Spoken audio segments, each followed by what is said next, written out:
谷川岳です。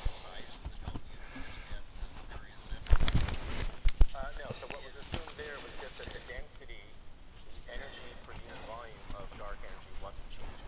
Now, we don't know that that's strictly speaking true. It could be changing a little bit, could be decreasing a little bit, could actually become dark. But in that particular case, we're just assuming that. So that's the result of those numbers. Yeah, that's right. We don't have measurements to confirm. That's right. Yeah, we don't. I can't. Yeah. So yeah, I should be clear. When the universe was 1 billion years old, I can't tell you that it was precisely 1% dark energy and not 2.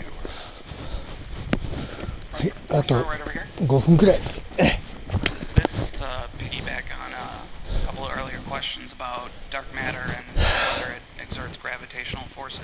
Okay. I think you had, in one of the earlier slides, you had said that the model for a galaxy would indicate that the stars on the outer edge are moving slower than they, or should be moving slower than they actually are. If there was no dark matter. Right.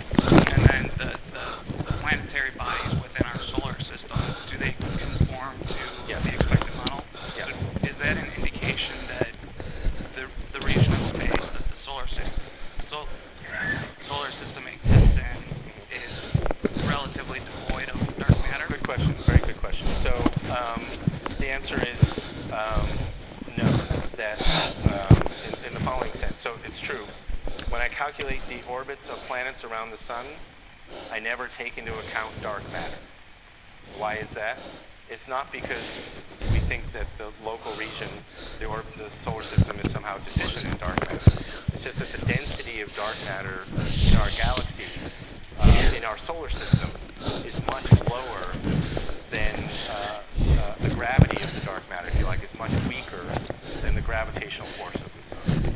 And so the sun is by far the largest component of mass in the solar system. The amount of mass in dark matter in the solar system is tiny. We just don't include it. We think it's there, but it's just a negligible increase in what's already there in the sun. So good question. On the right here.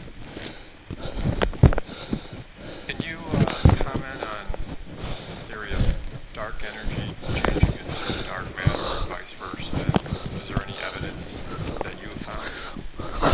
Yeah, so there are some models, theoretical models, where they try to relate dark matter to dark energy. ここで Perhaps 今日はここで終わりや。 transmute into each other in some way.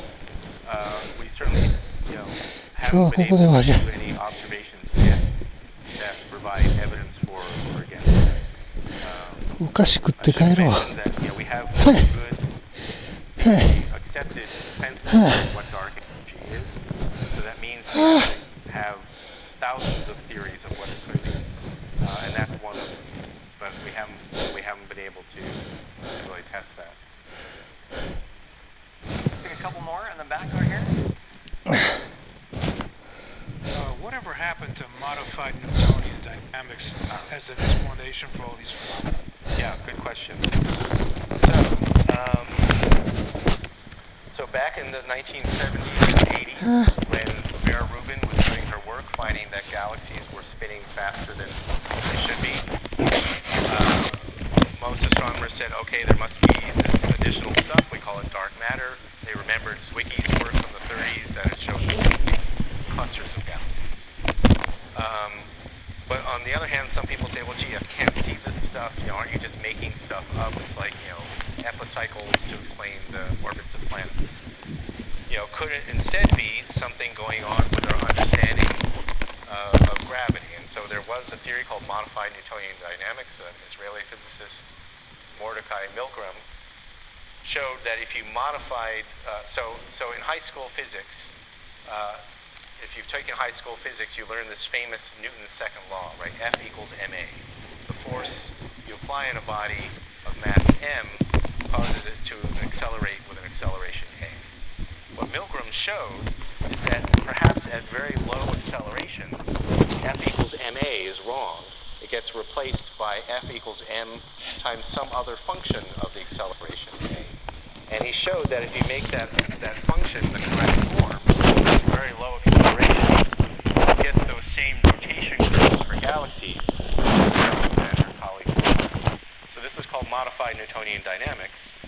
I would say when the only evidence we had was, you know, rotation curves of a small number of galaxies and Zwicky's work on coma, then you would have said, okay, yeah, maybe it's dark matter, maybe it's modified Newtonian dynamics. もうちょっとでした。 What's happened in the decades since then 今日は is that we have a huge abundance of evidence, 怪我を all しないこ pointing とを言う。 to the same picture of 25% of the universe being dark matter. We have the gravitational lensing maps I showed you. We have clusters, emerging clusters of galaxies, where we clearly see that the mass is not where the gas in the clusters 今日 is. はなるほど。 And we have the cosmic microwave background pointing to a universe that again has a spatial geometry that's spatially Euclidean, and so we need to have enough matter to make that up. And so that we now have a whole host, we have the whole picture of how galaxies form. That's that simulation I showed. これに出た Relies ところに。 crucially on there being dark matter interacting via gravity. So we now have this whole ream of evidence from the microwave background, large-scale structure, gravitational lensing, plus many more studies of rotation curves of galaxies, clusters, all pointing to this picture of a universe that's 25% dark matter. And so I think just the modified Newtonian dynamics is sort of an interesting observational, sort of almost phenomenological law, if you like, that galaxies appear to obey, but it doesn't hold up as a sort of theory in itself any longer. I think the preponderance of evidence for dark matter is now overwhelming. We'll do two more. One over here. Yep. You mentioned that there was epochs of expansion of the universe. Does that mean, do you have evidence that there was a period when of contraction, everything went back to the single point of origin leading to the Big Bang? So our current picture is that the universe, since the Big Bang, has been expanding. It's been expanding at different rates. We think shortly after the Big Bang, it went through this accelerator expansion, then the expansion slowed down for a while, and then a few billion later started speeding up again. That's where we are now. We don't have any, the picture of a contracting universe would be, you know, perhaps before the Big Bang, there was some earlier period of contraction and then expansion. There's been a lot of theoretical speculation about that, but we don't have, as yet, any direct observational tests of that. And the back left over here. And can you touch on what you found at Triangulum 2? The dwarf galaxy? Yeah. Sorry? Whipping around. Whipping around. And it said it had highest proportion of dark matter. That was in a Mars astronomy with quantum gravity, I think. I'm not sure exactly what you're referring to, but there are, I think you're talking about one of the dwarf galaxies, right?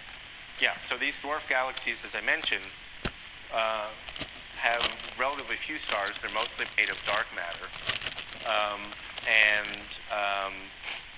We're still trying to, so we can discover those galaxies.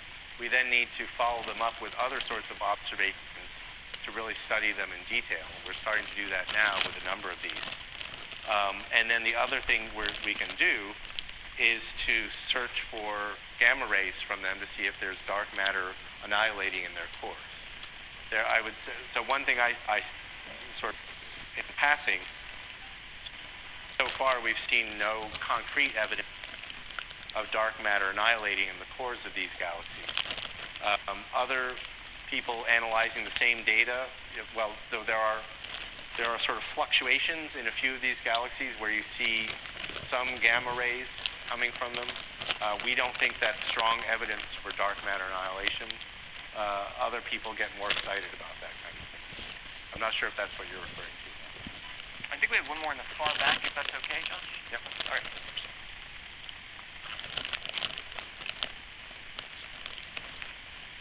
Thank you. Maybe it's good I'm asking the last question, perhaps because the last question, or the question I'm going to ask is to speculate on the end of the universe as a result of dark energy. Okay. Not rehearsed. The professor will tell you that we're not working in concert.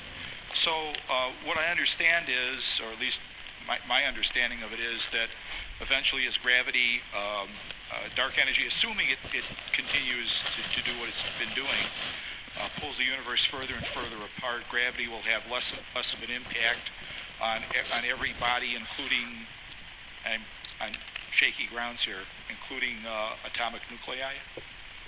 And so is that what the big rip is, if I've got that correct? Yeah, okay. So yeah, so it depends on the nature of dark energy. If dark energy is just the energy of the vacuum of empty space, then we think the future scenario is going to be what we were talking about earlier, that eventually all the other galaxies will just recede away from us. We'll end up with this universe of our galaxy, a few neighboring galaxies. Otherwise, the laws of physics will look pretty much the same. There is a possibility, I just briefly mentioned it before,